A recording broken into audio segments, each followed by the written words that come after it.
하나님의 말씀을 우리 함께 교독해서 읽겠습니다. 구약성경 열왕기상 17장 13절에서 16절까지 말씀입니다. 13절부터 16절 한 절씩 교독해서 읽겠습니다. 엘리야가 그에게 이르되 두려워하지 말고 가서 내 말대로 하려니와 먼저 그것으로 나를 위하여 작은 떡 한 개를 만들어 내게로 가져오고 그 후에 너와 내 아들을 위하여 만들라. 이스라엘의 하나님 여호와의 말씀이 나 여호와가 비를 지면에 내리는 날까지 그 통에 가루가 떨어지지 아니하고 그 병에 기름이 없어지지 아니하리라 하셨느니라. 그가 가서 엘리야의 말대로 하였더니 그와 엘리야와 그의 식구가 여러 날 먹었으나 여호와께서 엘리야를 통하여 하신 말씀같이 통에 가루가 떨어지지 아니하고 병에 기름이 없어지지 아니하리라. 아멘. 할렐루야.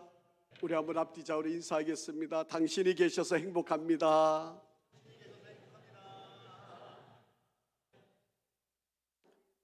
우리 한번 더 인사하겠습니다. 잘 되고 있습니다. 기도하면 됩니다.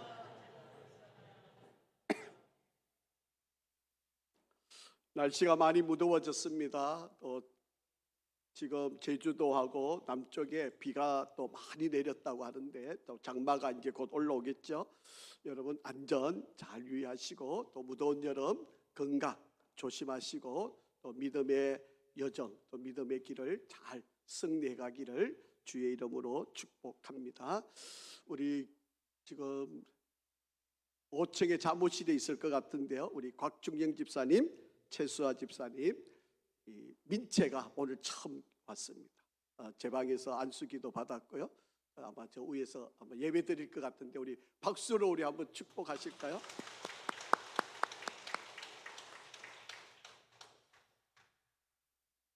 이 말을 해도 되는지 모르겠는데 둘째를 빨리 갖도록 그렇게 약속을 했습니다. 우리가 세상을 살다 보면 좋을 때도 행복할 때도 많겠지만 어려울 때도 힘들 때도 많이 있습니다. 그런데 경제적으로 우리의 삶을 흔드는 위기가 찾아올 때 우리가 어떻게 삶을 살아야 할까? 부자나 가난한 사람이나 살다가 보면 모두에게 다 어려움이 찾아오게 되어 있고 우리의 인생의 뿌리채 흔들리는 위기가 있게 되어져 있습니다. 우리를 위기를 빠뜨리는 많은 요인들이 있겠지만 그 중에 가장 큰 요인이 경제 문제입니다. 이 경제 문제가 우리의 삶을 흔들고 또 우리를 매우 혹독하게 시련 속에 빠뜨리는 위기를 가져다 줍니다. 물론 이 경제적인 위기가 찾아오면 부자든 가난한 사람이든 물론 가난한 사람들이 더 힘들고 어려움에 처해 있겠지만 여러분 부자든 가난하든 그 사람들에게 다 위기이기는 마찬가지입니다. 어려움이 찾아오면요 스트레스를 받게 되고 두려움에 시달리게 되고 가정이 파괴되고 자존감이 바닥에 떨어지고 반사회적인 행동을 하게 되고 아주 심할 경우에는 해서는 안 될 생각까지 하게 되는 바로 그런 일들이 있게 되어져 있습니다. 우리가 한평생을 살아갈 때 경제 문제로 삶이 크게 흔들릴 때 그 풍랑에 침몰되지 않고 우리가 끝까지 행복하게 잘 살려면 여러분 어떻게 살아야 할까? 오늘 이 열왕기상 17장에 있는 말씀을 한번 잘 새겨보시고 또 이 말씀을 깊이 묵상하시고 또 이 말씀 속에서 하나님이 나에게 주시는 하나님의 음성을 듣는 은혜가 있기를 간절히 바랍니다. 여러분 우리나라는 고속 성장을 해왔습니다. 그런데 이 고속 성장이 언제나 늘 그렇게 지속되지는 않습니다. 지금 우리나라는 이 정체되어 있고 지금 매우 경제적으로 위기에 빠져 있습니다. 심지어는 전쟁의 난리가 지금 곳곳에서 일어나고 있습니다.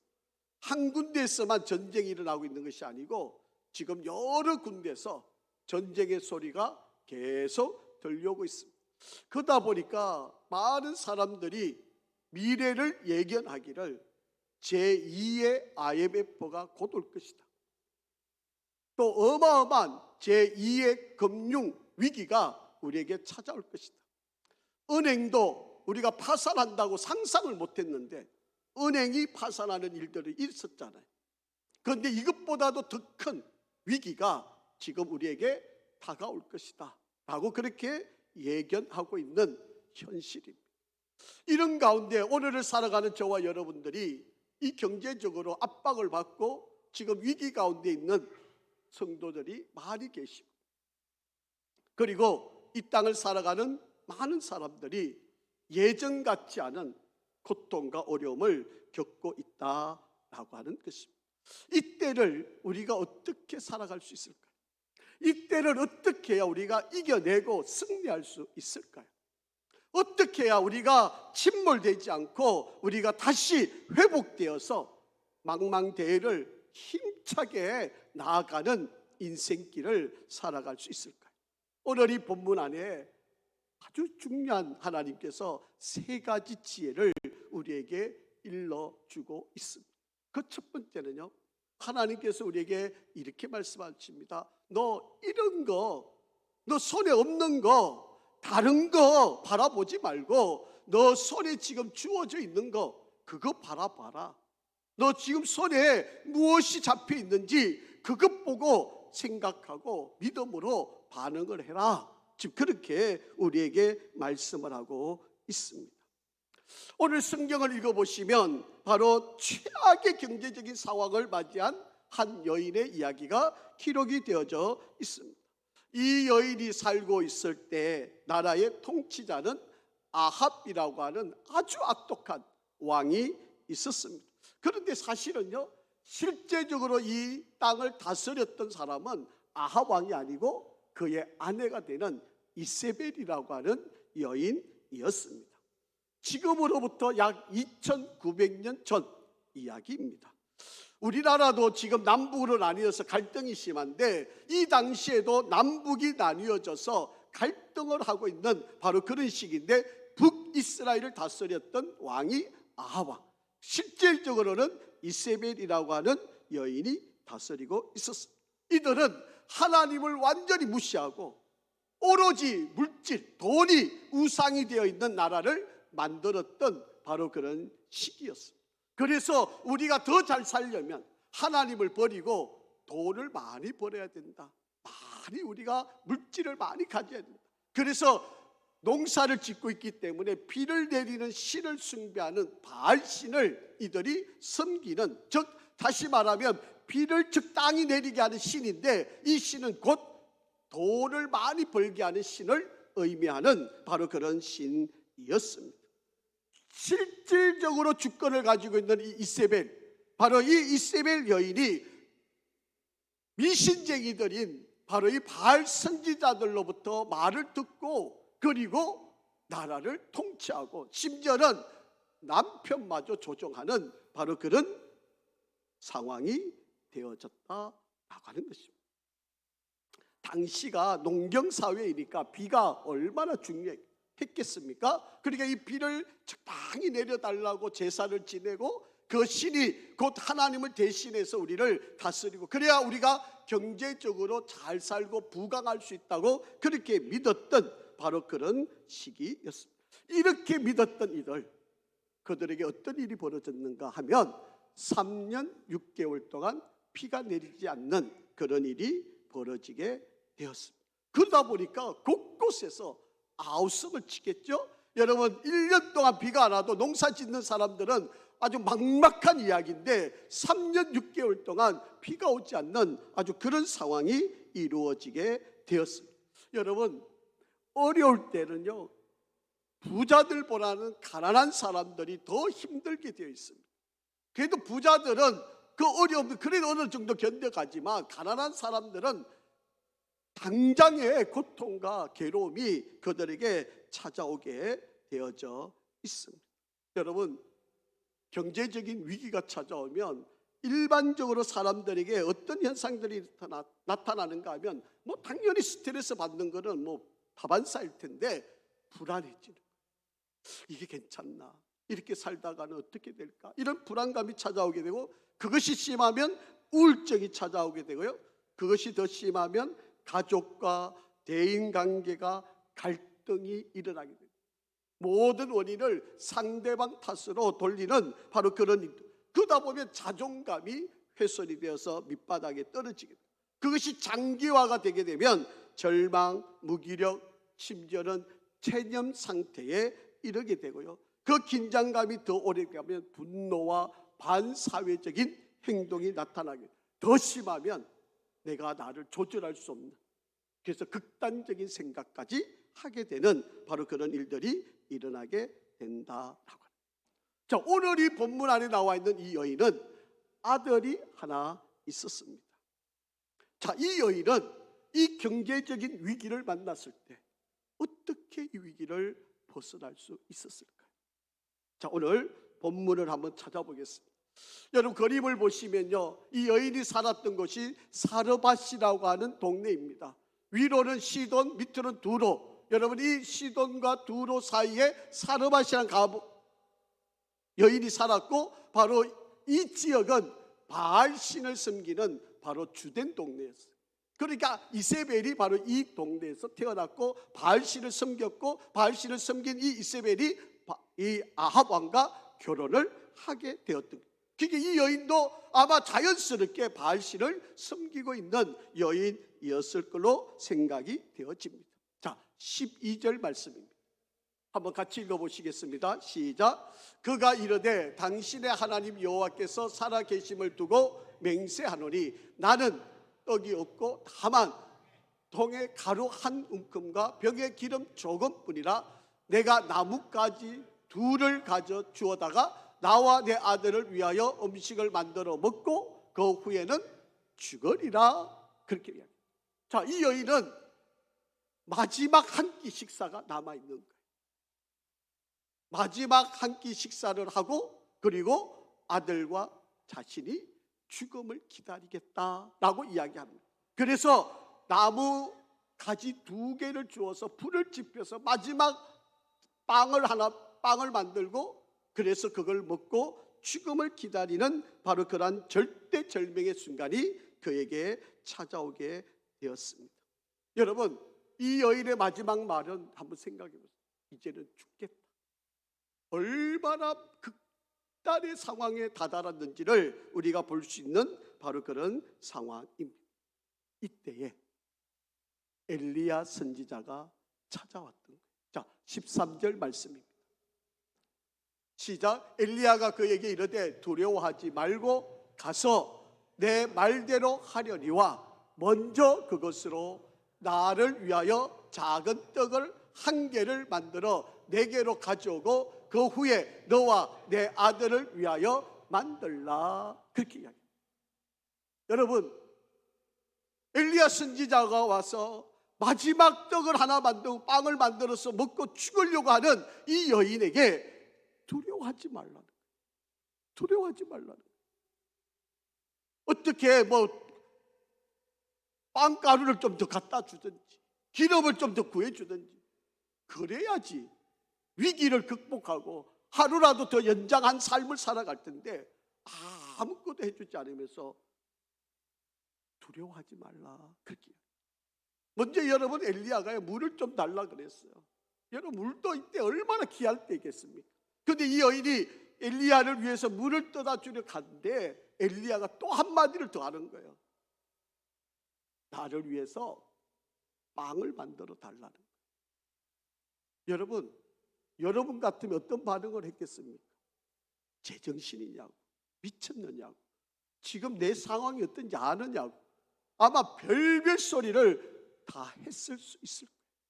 그런데 물도 달라 그러죠, 빵도 만들어 달라 그러죠, 그리고 나머지 가지고 당신과 당신 아들을 위해서 만들어 먹으라 그러죠. 여러분, 이렇게 말하면 제정신입니까? 여러분 같으면 이성적으로 그런 상황을 받아들일 수 있을까요? 아마 오늘날 누군가가 와서 목사가 와가지고 여러분 집을 방문해가지고 이제 여러분 딱 한 끼 밥 먹을 거, 여러분 가족들이 딱 한 끼 먹을 수 있는 그 밥을 목사가 가서 달라 그러면 여러분 뭐라 그러겠습니까? 목사가 미쳤다. 우리 형편이 어떤 거 알면서 또 목사가 가서 헌금하라 그러면 여러분 아마 난리 났을 겁니다. 지금 엘리야가 지금 그런 처지에 그런 형편에 있는 여인에게 지금 방을 지어서 밥을 지어서 나에게 달라고 지금 이야기를 하고 있다라고 하는 상황입니다. 자, 그러고 나서 엘리야가 하는 말씀 한번 들어보세요. 14절 시작. 이스라엘 하나님 여호와의 말씀이니 여호와가 비를 지면에 내리는 날까지 그 통의 가루가 떨어지지 아니하고 그 병의 기름이 없어지지 아니하리라 하셨느니라. 아멘. 여러분 마지막 한 끼 식사인데 다시 이 땅에 비가 내리는 날까지 밀가루통에 가루가 마르지 않고 기름통에 기름이 떨어지지 않는 일이 일어나게 될 것이다 라고 그렇게 이야기를 하고 있다라고 합니다. 여러분 마지막 한 끼만 먹어야 될 양식이 남았어. 그런데 그것을 엘리야에게 달라고 엘리야가 이야기를 하는 거예요.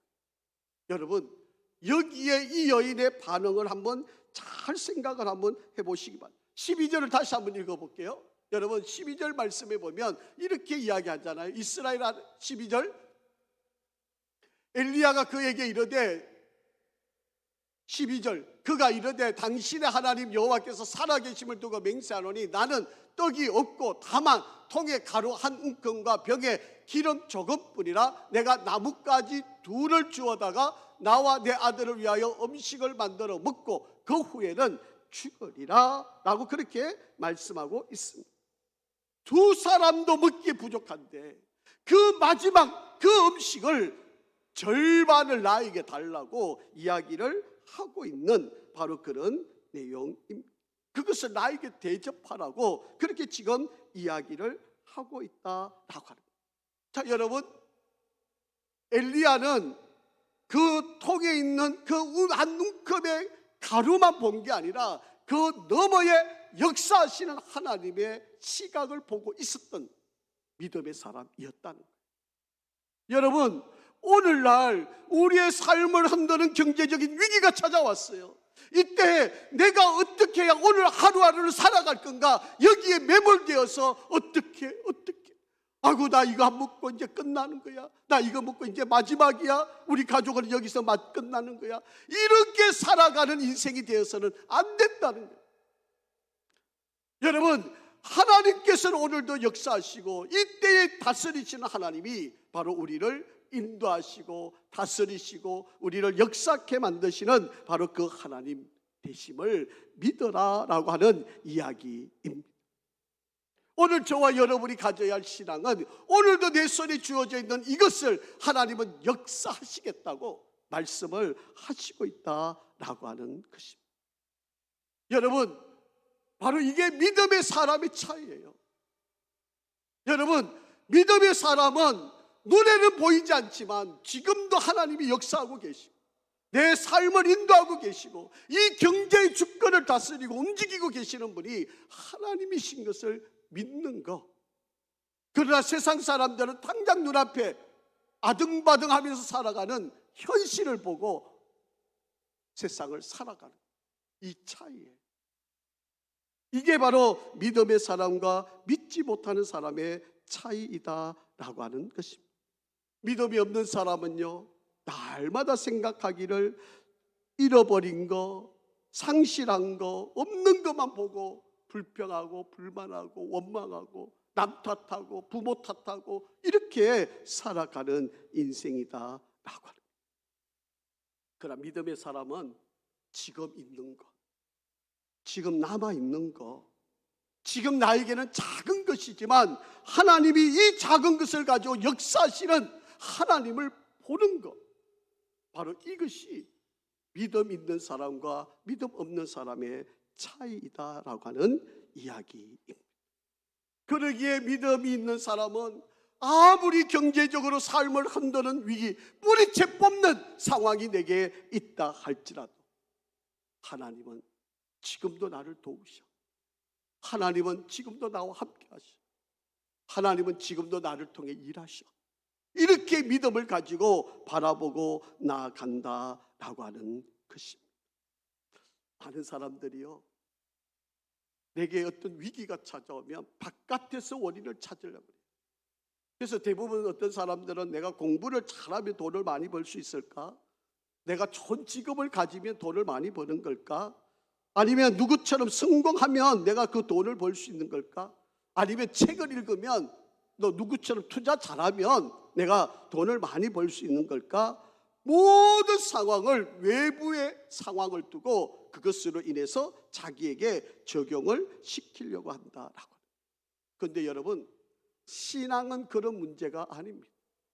신앙은요, 내 안에 나를 변화시킬 때 역사는 바뀌게 되어져 있습니다. 잘 들으십시오. 믿음이라고 하는 것은 없는 것, nothing, 가지지 없는 것, 이것보다는 something, 무언가 내가 가지고 있는 그것을 가지고 일하는 것. 이게 믿음이라고 합니다. 대부분의 많은 사람은 없는 것 가지고 나 이래서 못해, 이래서 안 돼, 나 이래서 힘들어, 경제가 이렇게 힘들어, 뭐 다 안 되는데 뭐 나는 안 돼, 이렇게 생각하지만 믿음 있는 사람은 아니야. 하나님은 지금도 나의 기도를 듣고 계셔. 하나님은 지금도 나를 사용하고 계셔. 하나님은 지금도 나를 통해 일하신 이 믿음의 고백으로 나아간다라고 하는. 자, 두 번째, 여러분, 우리의 삶을 뿌리째 흔드는 경제적인 위기가 찾아올 때 물질이 중심이 아닌 하나님 중심으로 생각하고 살아가야 한다라고 하는 것입니다. 왜 이들이 어려움을 찾아왔을까요? 이들은 우상을 숭배하는 바알신을 섬겼기 때문입니다. 이 바알은 곧 물질의 신이에요. 이 바알을 잘 섬기면 축복을 준다고 하는 바로 이 믿음을 이들이 가지고 있었던 이들이, 하나님을 바르게 믿어야 복이 오는데 그들이 생각하는 물질의 복을 받기 위해서 바알신을 섬기고 있었던 바로 이들이었습니다. 여러분, 이 여인에게 마지막 한 끼, 자기하고 자기 아들이 먹을 식사의 양만 남았어요. 그런데 엘리야가 달라 그러는 겁니다. 그러면 여러분, 불가능한 이야기죠. 할 수 없는 이야기잖아요. 여러분 같아도 안 될 거잖아요. 이 여인은 하나님 사람에게 드렸어요. 자, 한번 보실까요? 24절 말씀을 한번 보겠습니다. 24절, 그녀의 고백입니다. 시작. 여인이 엘리야에게 이르되 내가 이제야 하나님의 사람이시여 당신의 입에 있는 여호와의 말씀이 진실한 줄 아노라 하니라. 그렇게 말합니다. 여러분에게도 이런 고백이 있기를 주의 이름으로 축원합니다. 여러분, 분명히 없어야 돼요. 마지막 식사였으니까. 마지막 박박 긁어가지고 만드는 빵 한 조각이에요. 그런데 하나님의 사람에게 드리니까, 하나님께 이 예물을, 마지막 거를 드리니까 통에 가루가 마르지 않고 기름병에 기름이 마르지 않는 역사가 일어나게 된 거예요. 여러분, 뭐 우리끼리 둘이 우리 아들하고 먹고 끝나겠다 이랬더라면 어떤 일이 벌어졌을까? 그럼에도 불구하고 이 떡을 하나님 사람에게 드리고 나머지 아들하고 자기가 나눠 먹었는데 하나님께서는 기적 같은 역사를 그에게 만들어 주었다라고 하는 것입니다. 이제서야 이 여인이 엘리야의 하나님이 자기의 하나님임을 믿게 되었다라고 하는 것입니다. 엘리야에게 역사하셨던 그 하나님이 지금 자기에게 역사하고 계심을 바로 그런 믿게 되었다라고 하는 이야기. 죽은 아들을 살려주셨던 그 하나님이 실제적으로 믿음 안에 역사하게 되는 바로 그런 사건이 되었다라고 하는 이야기입니다. 여러분, 이 하나님을 여러분도 경험하실 수 있기를 주의 이름으로 축원합니다. 여러분, 하나님은 지금도 우리 가운데 임하시고 우리의 삶을 다스리시고 여러분의 생명과 삶을 이끄시는 하나님이심을 믿으시기 바랍니다. 자, 여러분 잘 기억하세요. 하나님과 우리의 믿음의 관계는요, 바로 이 물질로 이루어지는 게 아닙니다. 관계가 중요한 거예요. 관계가 얼마나 중요한가. 제가 여러분에게 좀 소개를 해드리고 싶습니다. 하버드 대학교 연구팀에서 75년간 연구를 했어요.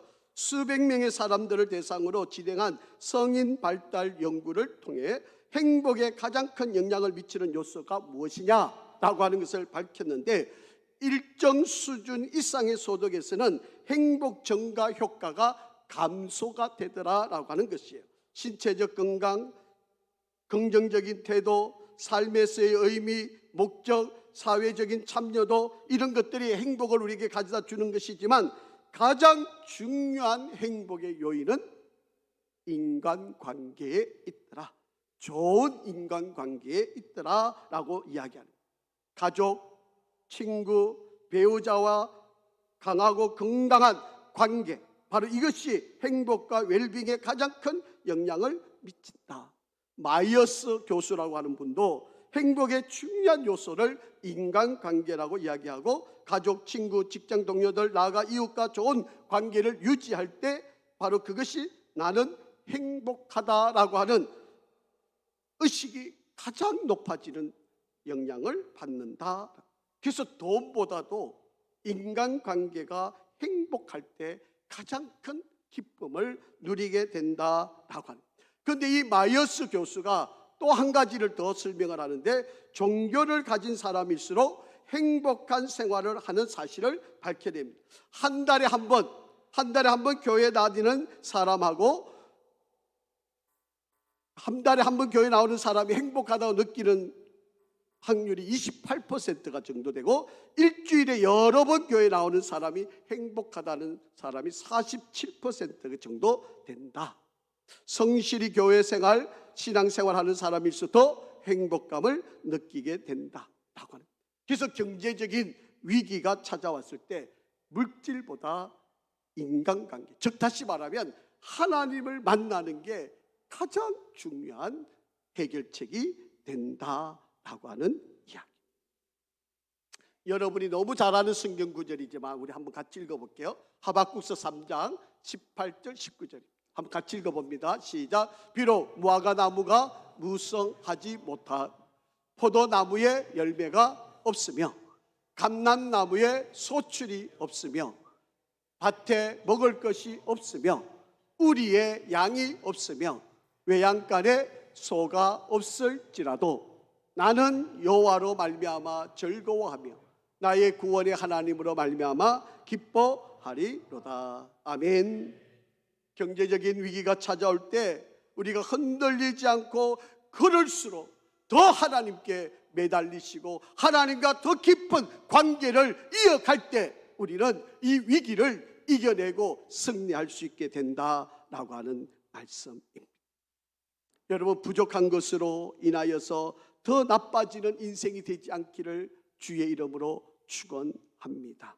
여러분, 어려움이 내가 더 하나님께 가까이 가가는 기회를 찾으시기를 간절히 바랍니다. 세 번째로, 여러분, 우리가 경제적인 위기가 왔을 때 나보다도 남을 생각하는 그런 생각을 가지고 살아야 합니다. 여러분, 이 여인은요, 자기 아들하고 마지막 한 끼 식사가 남았어요. 그런데 엘리야가 달라고 그러는 거잖아요. 여러분, 그럼에도 불구하고 이 여인은 엘리야를 위하여 그 남은 떡을 그에게 주었다라고 하는 이야기입니다. 그런데 그 줌이 자기도 살고 아들도 사는 축복의 역사가 이루어지게 되었다라고 하는 것입니다. 그래서 우선순위를 잘 정하시는, 내가 먼저 나만을 배부르게 할 건가, 아니면 내 이웃, 내 형제들을 함께 살려갈 건가, 이 생각을 놓치지 말아야 한다라고. 우리는 결과를 알고 있으니까 이야기를 드리는 겁니다. 여러분, 떡을 나누고 나니까 가루통에 그리고 병의 기름이 마르지 않는 역사가 일어나게 되었다. 여러분, 예수님께서 우리에게 아주 중요한 교훈을 말씀하시는데 너무 여러분 잘 아는 구절이니까 한번 같이 읽어보죠. 마태복음 6장 33절 같이 한번 읽어보겠습니다. 시작. 그런즉 너희는 먼저 그의 나라와 그의 의를 구하라. 그리하면 이 모든 것을 너희에게 더 하시리라. 아멘. 먼저 그의 나라와 그 의를 구하면 이 모든 것, 그러니까 그 앞절에 보시면요, 먹을 거, 마실 거, 입을 거를 이야기하는 겁니다. 너가 세상에서 필요하다는 그 모든 것 내가 덤으로 더 주겠다. 무엇하면? 그의 나라와 그의 의를 구하면. 여러분, 이 여인이 엘리야를 섬겨준 것 때문에 어떤 일이 벌어졌는지 한번 보시죠. 본문 15절 16절입니다. 시작. 그가 가서 엘리야의 말대로 하였더니 그와 엘리야와 그의 식구가 어떻게 돼요? 며칠 먹었어요? 여러 날을 먹었으나 여호와께서 엘리야를 통하여 하신 말씀같이 통에 가루가 떨어지지 아니하고 병의 기름이 없어지지 아니하니라. 그렇게 말합니다. 여러분에게 이런 은혜가, 이런 역사가 일어나기를 주의 이름으로 축원합니다. 어떤 분들은 이게 이루어져야 믿겠다는 사람도 있어요. 평생 해보세요. 되는가? 우리가 먼저 하나님께 드려야 합니다. 여러분, 이 여인은요, 지금 비가 내리는 것도 아니었습니다. 그에게 조금 지나면 뭔가 달라지겠거나 이런 예측이 이루어질 수 있는 그런 상황도 아니었습니다. 내일 먹을 것이 준비되어 있는 것도 아니었습니다. 우리의 불경기는 계속되고 있습니다. 옆에서 우리 사랑하는 우리의 이웃들이 막 넘어지고 있습니다. 상처받고 괴로워하고 있는 이들이 계속해서 들려오고 있습니다. 그런데 하나님은 우리에게 약속합니다. 내 이웃을 돌아봐라. 그러면 내 통에 가루가 마르지 않고 내 기름통이 말라지는 일이 없을 거다. 그렇게 우리에게 약속하고 있습니다. 여러분 기억하십시오. 사하 놓았다고 풍요로운 것이 아닙니다. 많고 적음의 문제가 아닙니다. 내가 어떤 환경에서도 나누는 사람이 진짜 보고 풍요로운 삶을 살아가는 사람입니다. 물질이 전부인 사람은 그 끝만 바라보고 살아가겠지만 언젠가 그 끝이 오게 되어져 있습니다. 저는요, 성경을 읽으면서 깨달은 것 중에 하나는 이 돈이라고 하는 것은요, 하나님이 저와 여러분에게 주신 은사예요. 선물이에요. 여러분, 은사라고 하는 것은 하나님이 우리에게 맡긴 거잖아요. 그런데 이 맡긴 것을 우리가 얼마나 사용했느냐, 이거를 하나님이 반드시 물으세요. 은사라고 하는 것은 하나님 분명히 묻습니다. 내가 너한테 이런 은사를 줬는데, 돈을 모으고 돈을 많이 벌게 하는 은사를 줬는데 너 그 은사를 가지고 어떻게 사용했느냐, 천국에 가면 여러분에게 분명히 묻습니다. 그런데 여러분이 뭐라고 대답하실 수 있겠어요? 네, 그거 우리 자식한테 다 물려주고 왔습니다. 그러면 하나님이 야, 너 참 잘했다 칭찬하실 것 같습니까? 천만의 말씀. 여러분, 자식들은요, 자식들이 살아갈 몫이 따로 있어요. 여러분에게 맡겼는데 여러분이 그것을 사용하지 않고 오면 하나님이 어떻게 생각하실까요? 왜 내가 너한테 맡겼는데 너 그거 왜 사용 안 했느냐고 여러분에게 책망하실 겁니다. 여러분, 저는 그렇게 생각을 해요. 여러분, 이 물질도 은사 중에 하나라고 생각합니다. 그렇기 때문에 여러분 은사를 받았으면 그 은사를 이 땅에서 다 사용하셔야 돼요. 이거 아낀다고 남겨놓고 가면 하나님이 여러분에게 분명히 책망을 하실 거다라고. 자, 성경 잘 보세요. 자, 제가 한번 여러분에게 말씀을 읽어드립니다. 누가복음 12장 33절 한번 보겠습니다. 시작. 너의 소유를 팔아 구제하여 낡아지지 아니하는 배낭을 만들라. 곧 하늘에 둔 바 다함이 없는 보물, 거기는 도둑도 가까이 하는 일이 없고 좀도 먹는 일이 없느니라. 잠언 21장 24절 25절입니다. 헛터 구제하여도 더욱 뭐가 돼요? 부하게 되는 일이 있나니 과도히 아껴도 가난하게 될 뿐이니라. 구제를 좋아하는 자는 풍족하여 질 것이요 남을 윤택하게 하는 자는 자기도 윤택하여 진다. 사도행전 20장 25절 말씀에 보시면 우리가 너무 잘 알고 있는 것 산상수훈의 8복음이 있잖아요. 8가지 복을 말씀하셨는데 이 구절은 9복음이에요. 9번째 복음. 예수님이 하신 말씀이. 자, 사도행전 20장 25절 한번 35절 보겠습니다. 시작.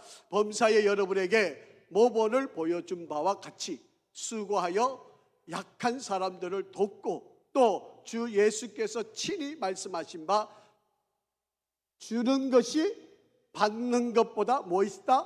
복이 있다 하심을 기억하여야 할지니라. 주는 것이 받는 것보다 복이 있다 하심을 기억하여야 한다. 자, 누가복음 6장 38절 말씀 같이 읽어봅니다. 너무 여러분 좋아하시는 건데 여러분이 앞에 거는 다 빼버리고 뒤에 거만 너무 좋아하셔서 문제인데요. 한번 같이 읽어보죠. 시작. 주라 그리하면 너에게 줄 것이니 곧 후히 되어서 누르고 흔들어 넘치도록 하여 너희에게 안겨주리라. 너희가 헤아리는 그 헤아림으로 너희도 헤아릴 줄을 도로 받을 것이다. 여러분 앞에 거 딱 빼고 후히 되고 누르고 흔들어서 넘치도록 복을 주십시오. 여러분 그렇게 기도하잖아요. 이 복을 받으려면 뭐 하라는 거죠? 주라는 거예요. 주라 그리하면 너에게 줄 것인데 하나님이 이렇게 줄 거다. 여러분 이 성경 말씀대로 여러분이 받으시기를 주의 이름으로 축원합니다.